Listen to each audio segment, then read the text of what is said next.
Narito ang isang hadith na tumatalakay sa kahalagahan ng 2 rak'ah na sunnah ng Fajr na kumas mainam kaysa sa mundong ito at sa lahat ng bagay na mayroon sa mundo. An Umar ibn al-Khattab radiyallahu anhu qal, Sach rak'at al-fajr khayrun min ad-dunya wa ma fiha.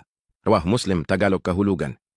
Mula kay Umar bin al-Khattab, sinabi niya, isang 2 rak'ah ng Fajr ay mas mainam kaysa sa mundong ito at sa lahat ng bagay na mayroon dito. Naipon ni Muslim. Ibig sabihin mga kapatid sa Islam, ang pinakamayaman tao sa mundo ay mga taong nakakagawa ng 2 raka'ah ng sunnah bago ang obligadong salah dahil mas mabigat pa, mas maganda pa ang gantimpala.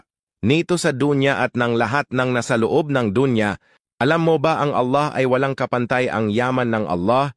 Ang dunya kung ikukumpara sa yaman ng Allah ay magiging baliwala lang itong dunya sa yaman ng Allah. Ang Allah ay gumawa ng galaxy. And kung ikukumpara ang dunya sa isang galaxy ng Allah ay magiging alikabok lamang ito.